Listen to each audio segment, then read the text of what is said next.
Então, isso foi me despertando ainda mais para essa questão da orfandade. Entendi. Então, eu comecei a entrar nessas brechas. Porque, assim, Douglas, eu desde essa época, eu comecei a me nortear muito no meu material de ensino por esse princípio da interseção, né? Busquei alguém que estivesse na brecha. Então, quais são os gaps da nossa geração?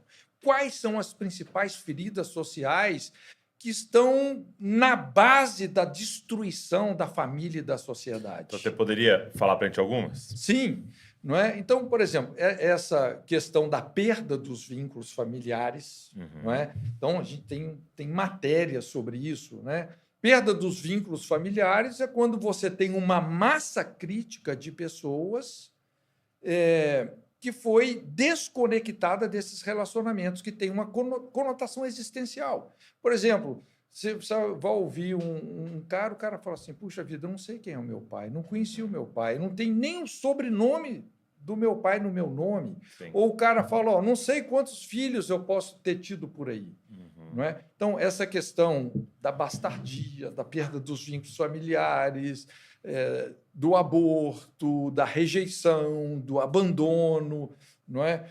E é interessante porque quando você desconfigura esse, vamos dizer assim, que é o protocolo de Deus para o desenvolvimento saudável de qualquer sociedade, que é o casamento, quando Deus falou, crescer e multiplicar, Deus deu um protocolo. Sim. O protocolo é esse, deixará, pois, o homem, seu pai e sua mãe, unir-se à sua mulher, serão os dois uma só carne. Tem um protocolo. Deus é o criador, mas nós somos os procriadores. Quem procria não é Deus, somos nós. Entende? E a maneira como você está procriando, rapaz, crescimento é uma faca de dois gumes. Pode ser uma bênção. Câncer é crescimento, mas é um crescimento que peca contra a saúde e a estética de um organismo. Então, assim, por isso que eu sempre digo, eu costumo resumir a cura de uma sociedade no casamento. Você pode ver como se você fosse indo até a célula. Não, você tronco. pega toda essa maré que existe aí de violência, delinquência, evasão escolar, marginalidade, tudo deriva, cara, de um casamento destruído, essa síndrome da infância desprotegida, a famosa parábola do pai pródigo, que é um dos grandes dilemas dessa geração, não é?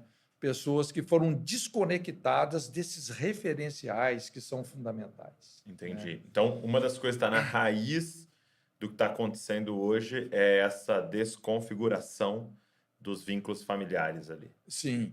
E por isso que é tão sério, porque você está mexendo na imagem e semelhança de Deus. Não é?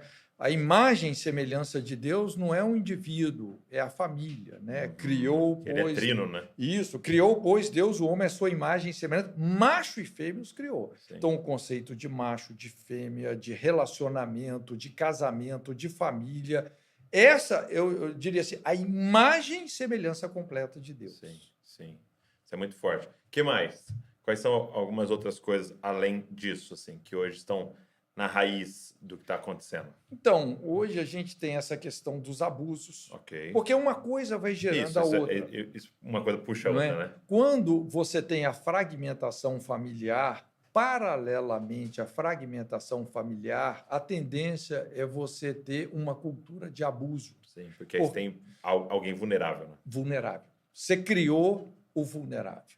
Então, nos aconselhamentos, rapaz, é impressionante os índices de pessoas assim que confessam que sofreram algum tipo de abuso ou molestação sexual na infância.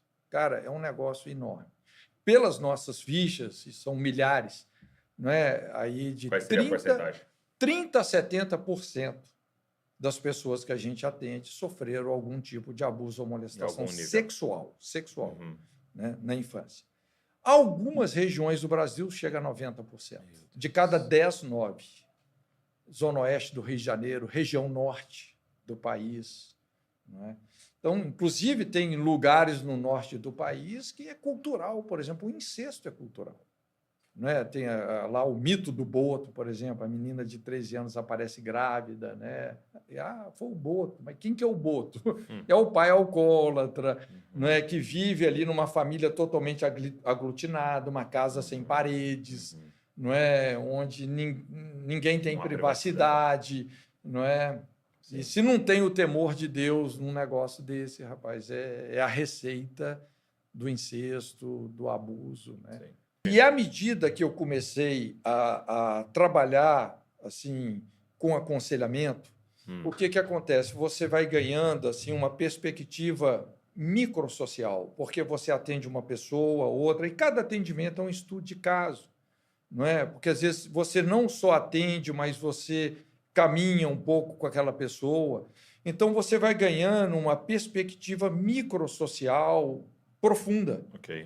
E do micro, de repente, você expande para entender o que está acontecendo na sociedade. Tá. E eu comecei a ter uma visão muito clara, Deus começou a abrir os meus olhos, e eu comecei a ter uma visão muito clara de algumas feridas na sociedade que estavam assim, ancorando realmente o progresso da igreja. Então, você ia olhando o micro, que era um atendimento ali, e quando você começou a observar essa repetição, sim, você começou a perceber isso... Entendi. Sim, inclusive a primeira coisa assim que eu me deparei, me assustou muito, foi o índice de orfandade no Brasil. E do Brasil, porque assim, me envolvendo com outras viagens, outros projetos, eu tive várias vezes na Rússia, né? Isso mais de 20 anos atrás, e ali eu fiquei muito impactado, eu me lembro, foi quando me despertou, né? Eu estava atendendo uma pessoa na Rússia, né? A gente estava implantando uma base da Jocum lá, essa mulher tinha se convertido num dos evangelismos, e o Salomão Cutrim, né, que abriu a Jocum lá, falou, Cote, essa mulher precisa de um atendimento. Então, fui atendê-la, e ali, assim, eu lembro quando eu perguntei para ela se ela já tinha se envolvido com aborto, ela falou, não, eu só fiz 4, né? Aí eu falei, só 4? Aí o Salomão falou, Cote, não assusta, isso aqui é normal. Em média, às vezes as pessoas fazem 7, 8 abortos, algumas mulheres chegam a 16, Rússia. Na Rússia, nessa época. Chegam a 16. Era, inclusive, é um país comunista, né? Era o método anticoncepcional oficial, né? Todas as despesas de 3 abortos pagas pelo Estado, como é o que o pessoal quer colocar aqui hoje, né? Meu Deus. E ali ele me deu essa estimativa de quase, se eu não me engano, 200 milhões de abortos por ano. Então, quando eu vi isso, isso me chocou. Aí eu comecei a entender a dimensão do problema. Porque quando um pai, uma mãe, não é assim, conspira contra a vida de um filho, cara, não é muito sangue inocente derramado. Né? Quando a gente vai para a Bíblia, vê, né, lá Ezequiel, inclusive na eminência do cativeiro, né, porque tem pecados que ferem a terra. Né? Ezequiel fala sobre 4 pecados que adoecem a terra. Né? Ele fala lá sobre a apostasia, a idolatria, o adultério e o derramamento de sangue inocente, que na época o culto a Moloque, Astarote, Baal, não é? Então, esses pecados, eles adoecem a terra vai ficando sick, né? Vai ficando enjoada e começa a vomitar os seus moradores, que é o que está acontecendo com muitos desses países, principalmente ali na Europa, não é? Ou situações mais sérias, como a gente vê aqui na Venezuela, a Venezuela vomitando seus moradores, Afeganistão vomitando seus moradores, tudo, você vê, ligado com pecados que realmente ferem a terra, né?